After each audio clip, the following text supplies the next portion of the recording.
Hey guys, John here from K-Tune. Today we're going to go through the evolution of the K-Series TPS. For some of you that don't know, we were the first company to offer an aftermarket K-Series TPS. Unfortunately, we don't have it. It's been so many years since the first one.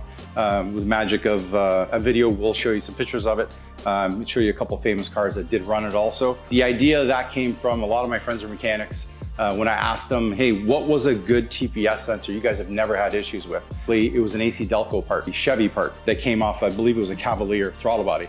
The problem was is back in the day when you wanted to buy the OEM TPS sensor, they wouldn't sell it to you. You'd have to buy the whole throttle body.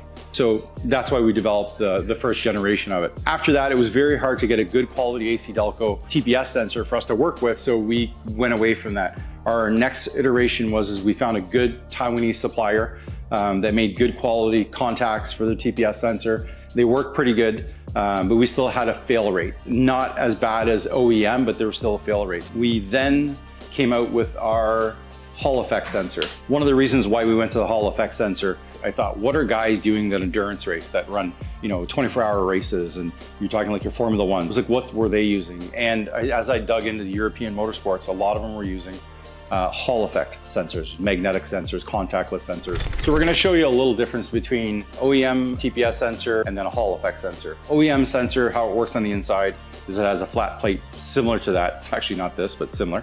How it works is it's a contact that rubs back and forth.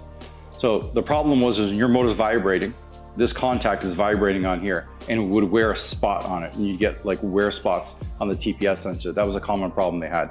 That was one of the failures. With a Hall effect sensor, how it works, it's magnetic. So you have north-south pole. So it has like a magnetic feel to it. So it doesn't really have a lot of contact to it. That's why it generally works without having, a disturbance of vibration. And that's why we use that technology with a Hall effect sensor in our sensor. It was a little more challenging for guys to set this thing up.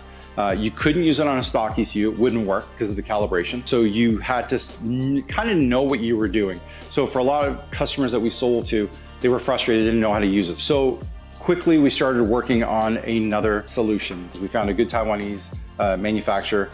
We used their sensor. We put an O-ring on the back end of it so it would pick up some of the vibration, covered it back up. It worked great. Now, what we had been working on for years, we just finally released it last year. We actually worked on this in 2019. We were working on it, is our plug and play bolt-on TPS Hall effect sensor, which looks identical like OEM. This unit here, again, you can install it on your stock Honda that if you don't have any way of calibrating it with a voltmeter, you can't calibrate it, put it back to stock. So it does work that way. Some key features to it is Hall effect. So it does take vibration quite well. So for the guys that are running a lot of power, a lot of vibration, solid mounts, it helps with that 100%. Other problems that we knew about, even from our old TPS sensors, was boost.